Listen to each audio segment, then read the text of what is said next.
Hello students, Vinita Hindi class में आपका स्वागत है। आज हम इस वीडियो में हिंदी व्याकरण का टॉपिक क्रिया विशेषण पढ़ने जा रहे हैं। प्रीवियस वीडियो में हमने क्रिया और उसके भेद के बारे में जाना और समझा, तो उसी क्रिया की विशेषता बतलाने वाले शब्द क्रिया विशेषण कहलाते हैं। बहुत आसान है, तो बढ़ते हैं आगे और पढ़ते हैं। लेट्स स्टडी क्रिया विशेषण और उसके भेद।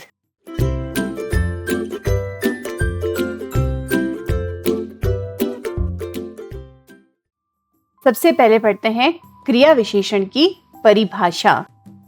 जो अविकारी शब्द या अव्यय वाक्य में क्रिया की विशेषता प्रकट करते हैं, क्रिया की विशेषता बतलाते हैं, वे क्रिया विशेषण कहलाते हैं। इन्हें हम इंग्लिश में एडवर्ब भी कहते हैं। जैसे वह जोर से रोता है, तो यहाँ इस वाक्य में जोर से शब्द क्रिया विशेषण है। क्रिया हो गई रोना और उसकी विशेषता हो गई जोर से, तो जो क्रिया की विशेषता बतलाता है वह क्रिया विशेषण कहलाता है।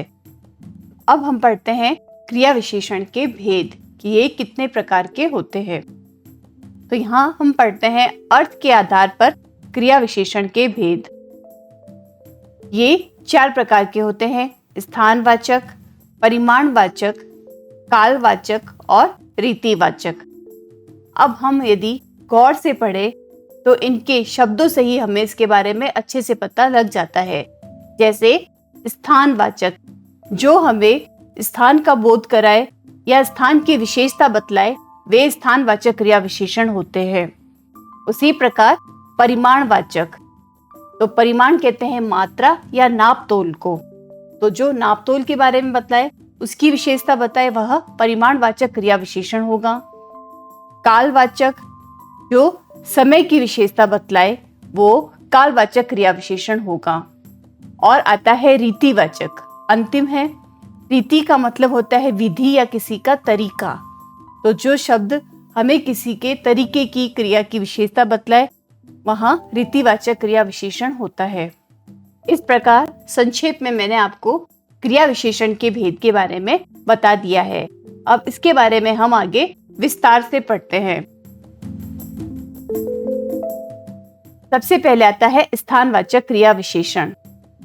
ऐसे अविकारी शब्द जो हमें क्रियाओं के होने के स्थान की विशेषता का बोध कराते हैं, वे शब्द स्थानवाचक क्रिया विशेषण कहलाते हैं। जैसे तुम अंदर जाकर बैठो, मैं बाहर खेलता हूँ, हम छत पर सोते हैं। तो यहाँ पर स्थान की विशेषता बताई जा रही है कि कहाँ जाकर बैठो, अंदर जाकर बैठो, तो यहाँ पर स्थानवाचक क्रिया विशेषण होगा। और इसकी एक ट्रिक यह है कि यदि कर्ता के द्वारा वाक्य की क्रिया से कहाँ या किधर प्रश्न किया जाए और कुछ उत्तर मिले, तो वाक्य में स्थानवाचक क्रिया विशेषण होता है। जैसे तुम कहाँ जाकर बैठो, तुम अंदर जाकर बैठो, या मैं किधर खेलता हूँ, मैं बाहर खेलता हूँ, हम कहाँ सोते हैं, हम छत पर सोते हैं। तो यहाँ पर कर्ता के द्वारा वाक्य की क्रिया से प्रश्न किया गया और उत्तर मिल गया, तो ये स्थानवाचक क्रिया विशेषण हो गया। आगे है स्थानवाचक क्रिया विशेषण के मुख्य शब्द। अलग से आप इन सबको अगर नोट डाउन कर लेंगे तो परीक्षा के समय याद करने में आपको परेशानी नहीं होगी। तो पढ़ते हैं पहले महत्वपूर्ण स्थानवाचक शब्द। वे हैं यहाँ, वहाँ, कहाँ, जहाँ, सामने, नीचे, ऊपर, आगे, पीछे, भीतर, बाहर, दूर, पास, अंदर, किधर, इस ओर, उस ओर, या इधर, उधर, जिधर, दाएं, बाएं, दाहिने, में, पर, यहीं, वहीं, सर्वत्र, अन्यत्र या मध्य। तो ये मुख्य स्थानवाचक शब्द हैं। अब बढ़ते हैं आगे और करते हैं इसके उदाहरण। स्थानवाचक क्रिया विशेषण के उदाहरण से हम इसे अच्छे से समझते हैं। मैंने चाबियां यहीं मेज पर छोड़ दी है। तो चाबियां कहाँ छोड़ दी? यहीं। तो यहाँ पर स्थान के बारे में विशेषता बताई गई है कि यहीं मेज पर, तो ये हो गया स्थानवाचक क्रिया विशेषण। उसी प्रकार उसने अपने गुम हुए फोन को हर जगह खोजा। कहाँ खोजा? हर जगह खोजा। तो यहाँ यह हो गया इसकी विशेषता। बिल्ली बक्से के अंदर छिपी हुई है। रेस्तरां ठीक वहीं कोने पर है। या खजाना संदूक जमीन के नीचे काफी गहराई में दबा हुआ था। अब वहां अकेला मजदूर था। वह आज कहाँ जा रही है? तो यहाँ पर ये स्थानवाचक क्रिया विशेषण के उदाहरण हो गए। अब यदि ऐसा लिखा होता, अंतिम वाक्य इसका यह है कि वह आज दिल्ली जा रही है, तो यहाँ पर यह दिल्ली उसकी स्थानवाचक क्रिया विशेषण का उदाहरण नहीं होती, क्योंकि ये संज्ञा और सर्वनाम शब्द होते हैं, उसकी विशेषता बताई जाती है। अब पढ़ते हैं आगे अन्य भेद में। क्रिया विशेषण का अगला भेद आता है कालवाचक क्रिया विशेषण। काल कहते हैं समय को। तो जिन शब्दों से क्रिया के घटित होने के समय की विशेषता का पता चलता है उसे कालवाचक क्रिया विशेषण कहते हैं। जैसे मैं उससे कल पार्क में मिला था, वे जल्द ही यहाँ पहुंचेंगे, मैं अभी आपके प्रश्न का उत्तर दे रहा हूं। तो जहां पर समय की विशेषता के बारे में हमें पता चल रहा है वहां पर कालवाचक क्रिया विशेषण होता है। अब इसकी ट्रिक यह है कि यदि कर्ता के द्वारा वाक्य की क्रिया से कब प्रश्न किया जाए और उत्तर मिल जाए तो वहां पर कालवाचक क्रिया विशेषण होता है। तो मैं उससे पार्क में कब मिला था? कल मिला था। वे यहाँ कब पहुंचेंगे? जल्द पहुंचेंगे।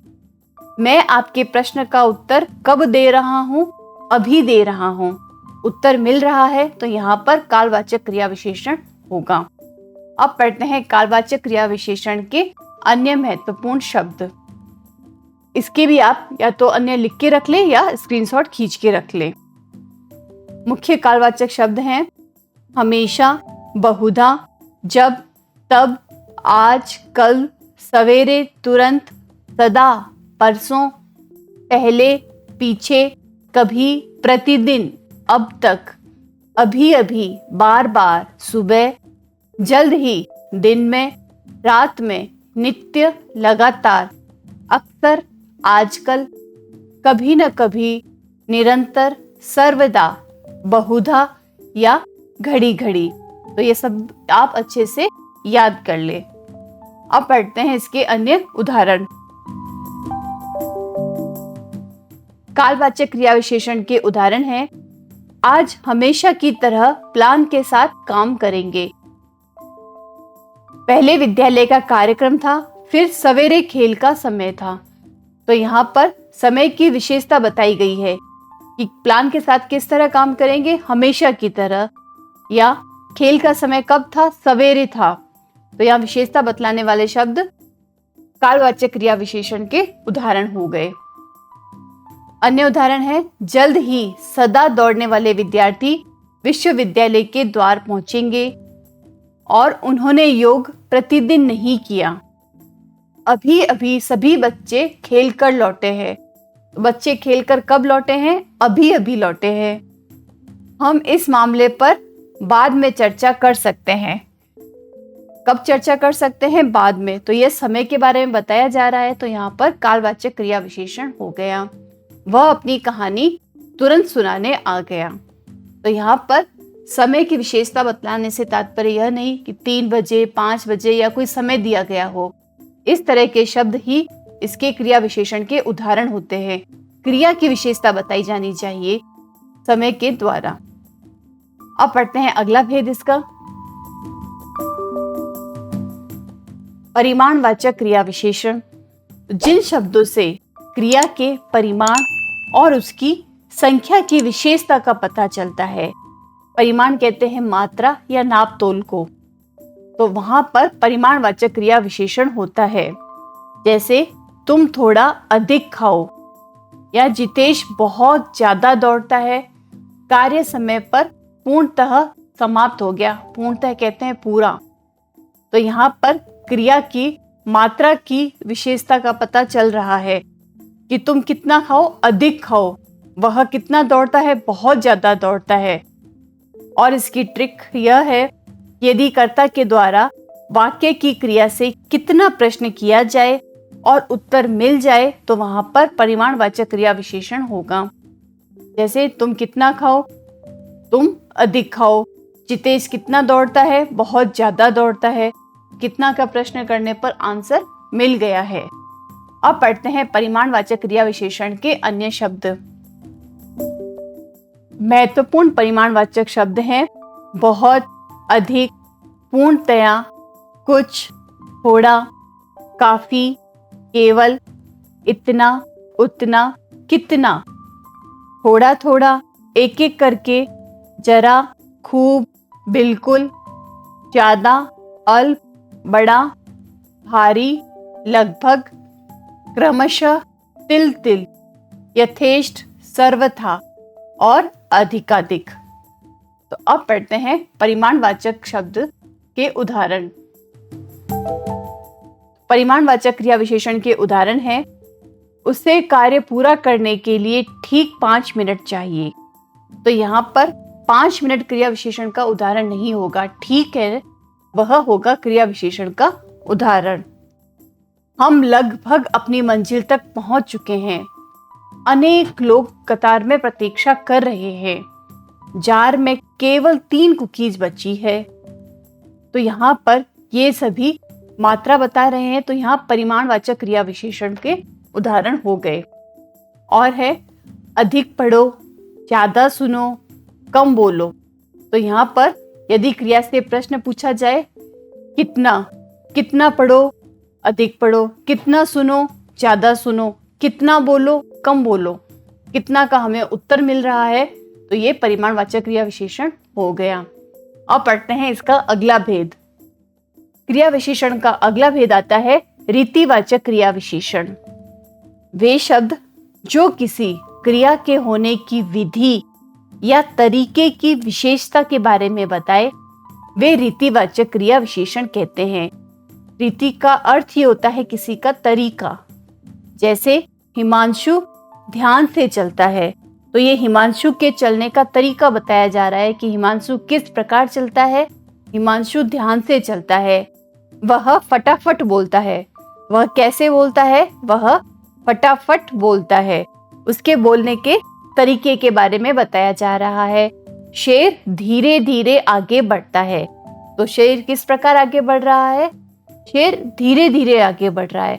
तो शेर की क्रिया की विशेषता इस तरह बताई जा रही है कि वह धीरे धीरे आगे बढ़ रहा है। क्रिया के होने की विधि या तरीके की विशेषता के बारे में बताने वाले शब्द क्रिया विशेषण कहलाते हैं। अब इसकी ट्रिक है कि यदि कर्ता के द्वारा वाक्य की क्रिया से कैसे प्रश्न किया जाए और उत्तर मिल जाए, तो वहां पर रीतिवाचक क्रिया विशेषण होगा। अब पढ़ते हैं रीतिवाचक क्रिया विशेषण के शब्द। महत्वपूर्ण रीतिवाचक क्रिया विशेषण के शब्द हैं सचमुच, ठीक, अवश्य, कदाचित, ऐसे, वैसे, सहसा, तेज, सच, झूठ, धीरे, ध्यानपूर्वक, हंसते हुए, तेजी से, फटाफट, अतएव, अतः, अंततः, मत, नहीं, न, ना, परस्पर, अचानक, जरूर, निसंदेह, बेशक, शायद, कब और कैसे। अब पढ़ते हैं रीतिवाचक क्रिया विशेषण के उदाहरण। तो रीतिवाचक क्रिया विशेषण के उदाहरण है उसने दौड़ शीघ्रता से पूरी कर ली। उसने दौड़ किस प्रकार पूरी कर ली या कैसे पूरी कर ली? शीघ्रता से। या वह रास्ते पर धीरे धीरे चला। तो वह रास्ते पर कैसे चला? धीरे धीरे चला।